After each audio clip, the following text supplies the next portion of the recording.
Hello and welcome to the LRCS podcast, the podcast of the City of Eugene Library, Recreation, and Cultural Services Department, where we explore related stories and happenings in our little slice of Oregon. Today we'll be welcoming Beth Schenderlein, who is going to be part 2 of our series related to the Talk Time program at the Eugene Public Library.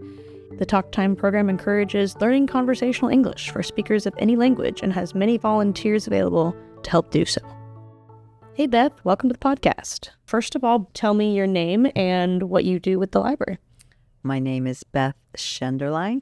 I volunteer with Talk Time every week at the library.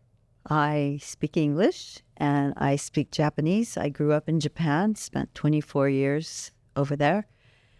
Just learned it as a kid. So that's what I do. Why did you move to Japan when you were younger? My parents were Christian missionaries. I had no choice. I just had to go along. Yeah. It was a great place to grow up. Do you feel like it's benefited you now that you're here? Yeah. I feel like I have two cultures. When I moved to the States at 28, I was a third culture kid. America, Japan, neither of them I belonged to. So I felt like a fish out of the water here. And so I kind of know, even though I spoke English, what it's like to just be so unsure of everything in the new place. Yeah. And what made you decide to volunteer with the Talk Time program? I was looking for some English classes for a friend who had just moved here from Japan. And we were at the LCC downtown center when one of the teachers said, well, there's this thing at the library called Talk Time. You should take him to there. So I brought the Japanese guy. There was this family from Turkey who had showed up with 3 kids. There was no childcare, so I love kids, and so I started playing games with the kids. I thought, oh my gosh, this is fun. I love these kids. They, we communicated pretty well, and so I thought, well, I'll come back. And then I came back, and then it looked like they needed some more volunteers, so I thought, well, I'll just come, and that's how I kept coming. Tell me about a Talk Time success story or someone you've seen really thrive due to this program. Well, the guy I brought along, Kai, pretty much didn't speak any English. I'm pretty lost. Kai was, sure enough, in about a month, I could hear him speaking English, and I was like, great. Just gave him the courage and, brought the English out of him, and it was so cool. And it's just been amazing watching him develop in the last 2 months and his confidence in English. That's awesome. That's got to be so cool to see. Yeah. What are the biggest challenges Japanese speakers face when learning conversational English, and how do you help them overcome that? I think for Japanese people, pronunciation is the hardest thing. They can read and write somewhat because they're educated in English, but they never have a chance to speak the English or listen to real authentic English. So just learning to pronounce the words. Also, Japanese tend to be shy and they don't want to put themselves out there. And so you have to kind of just be patient with them and not put the answers in their mouth. Let them, get up the courage to talk and just help them. And I think for me, just showing respect, because I think sometimes when someone doesn't speak the language, they feel like they're dumb, and I think that's so sad because they're not, they're smart people. They just don't speak our language. And so I think treating them with respect and being, patient and trying to understand what they're saying and then just helping them speak up. That's my way. What does this program and its environment mean to you personally? For me, it's been just fun. Thought, well, I can do this. I can come back and do this because I'm having so much fun. And, I get hugs from these kids and they just, they're always talking to me before the class and after the class. And I look forward to seeing them. And then the students I've been able to get to know, I just enjoy it. And I guess it's stress-free in that I'm a volunteer, so there's not these expectations, well, you have to help this person go from A to B in certain time. So to me, it's just a relaxed place that I can be myself and help someone who needs help with the language. Awesome. That's so cool. I love that. Why do you think programs like this are important for the community generally?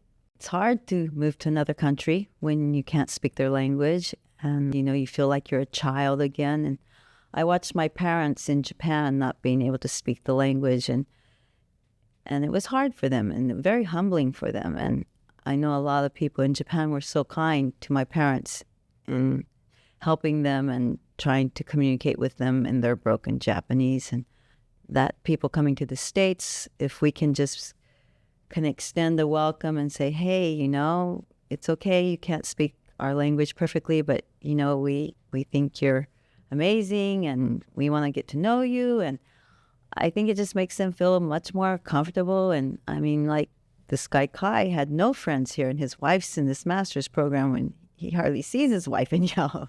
But now he's made friends through the program, and I just think it's amazing. And here at the library, it's so cool because, like, Kai now, he loves cooking, so now he's checking out cookbooks every week. And the location also, I think, is really cool that it's at the library. Opens a lot of opportunities for other learning, it being at the library, too. Like you said, cookbooks, other kind of books like that. Like, great place for learning.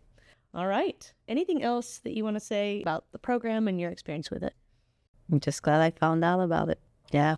Great. Thank you. Yeah, thank you. Now we'll switch gears to the Japanese portion of this episode. Beth is going to read and then answer the questions for our Japanese-speaking listeners who may be interested in the Talk Time program.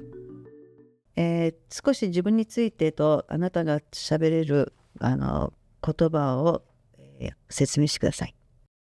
私の名前はベス・シェンダーラインです。そして私は、日本で育って日本語が喋れます。そしてもちろん英語も喋れます。どうしてこのトークタイムでボランティアすることにしたんですか？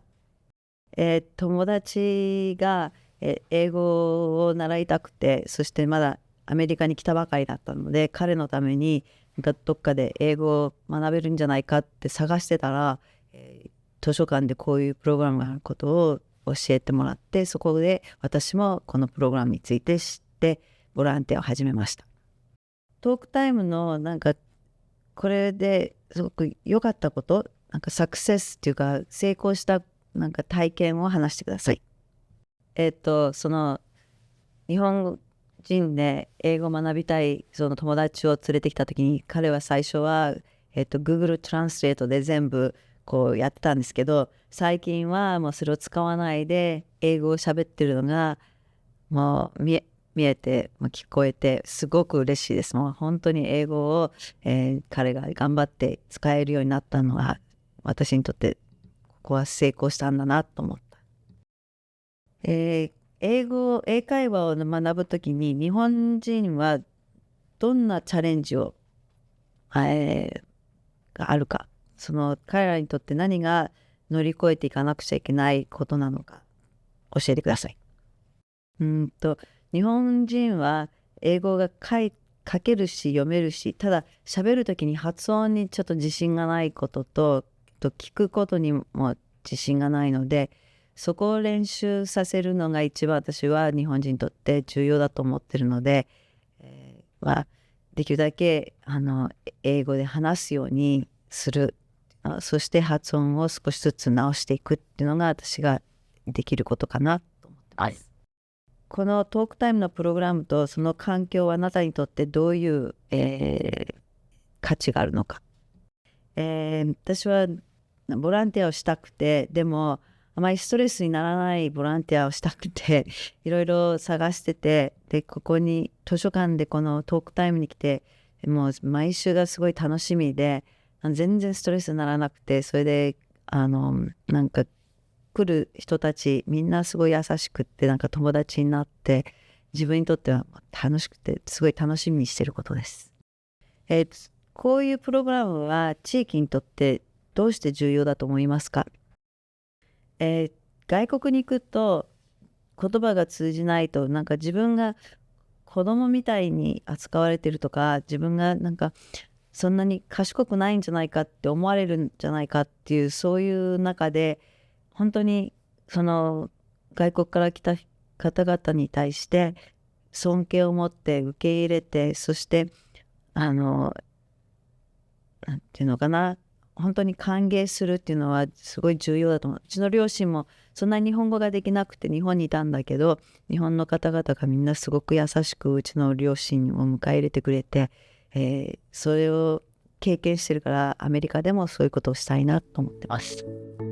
Thanks a bunch, Beth.